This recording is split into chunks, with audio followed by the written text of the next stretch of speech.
Right now, there are two versions of you, the person you are today and the person you could become. One is real, one is possible, and every single day, the distance between them grows or shrinks, depending on the choices you make.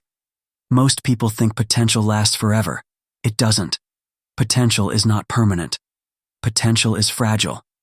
Potential expires, not all at once, little by little, day by day, decision by decision. There was a version of you at age 10, a version that believed anything was possible, a version with enormous dreams, unlimited curiosity, unlimited imagination, unlimited belief. That child thought you would do incredible things, become incredible things, live an incredible life. What happened? Life happened. Fear happened. Comfort happened.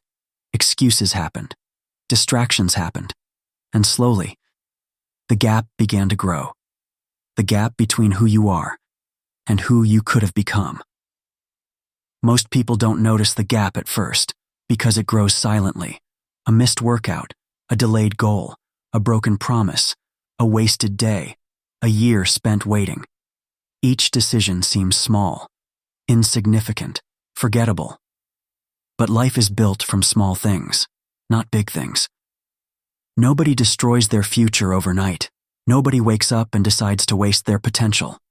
It happens gradually, through neglect, through delay, through choosing comfort repeatedly, until one day, the life they wanted becomes a memory instead of a possibility.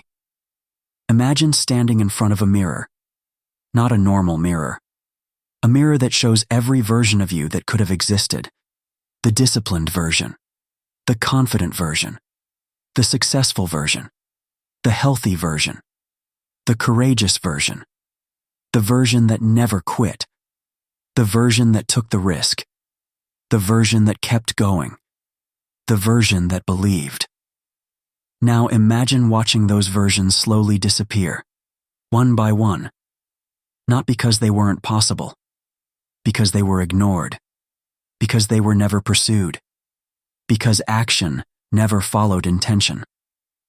That's the tragedy, not failure, not mistakes, not rejection. The tragedy is unrealized possibility.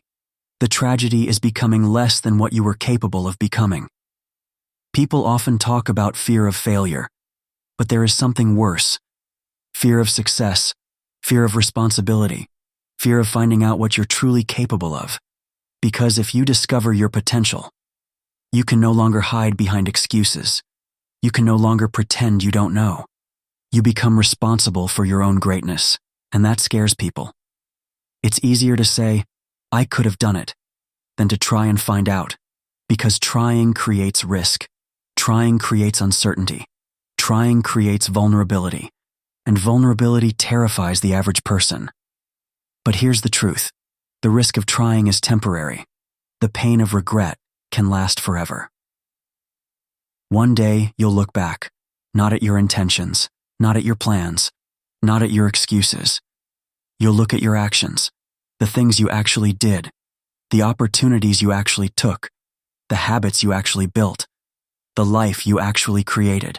And on that day, nothing will matter more than how honestly you lived, not how comfortable you were, not how entertained you were, not how busy you were, how honestly you lived, whether your actions matched your potential, whether your effort matched your dreams, whether your courage matched your ambitions. The uncomfortable reality is that nobody can save your potential, not your family, not your friends, not your teachers, not your mentors, not motivation, not inspiration, only you. Every day your future self is sending you signals, through dissatisfaction, through frustration, through the feeling that you're meant for more. Those feelings are not accidents. They are reminders that there is still more inside you, more growth, more strength, more discipline, more courage, more life. But potential is like a muscle. Ignore it long enough, and it weakens. Challenge it, and it grows. Use it, and it expands. Most people spend years waiting to feel ready, years waiting for confidence, years waiting for certainty, years waiting for motivation. And while they wait, the version of themselves they wanted to become starts fading away, not because it was impossible, because it was postponed. You don't become extraordinary through intention. You become extraordinary through repetition, through daily choices, daily effort, daily courage, daily discipline, repeated long enough. The strongest people aren't always the most talented. They're the ones who refuse to abandon themselves, the ones who refuse to let their potential disappear, the ones who kept showing up, especially when nobody was watching. Imagine if you started today. Not perfectly, just honestly. Imagine where you'd be in a year, 5 years, 10 years. Imagine how different your life could become. Not through luck, not through magic, through action. The future version of you is not asking for perfection. They're asking for effort. They're asking for movement. They're asking for a chance to exist. Because right now, there is a version of you waiting on the other side of your excuses, waiting on the other side of your fear, waiting on the other side of your comfort. A version stronger than you can imagine, wiser than you can imagine, more capable than you can imagine. The question is, will you meet them? Or will they become another possibility that slowly disappeared? Because one day, the version of you that's disappearing will either become the version you're proud of or the version you'll spend the rest of your life wondering about.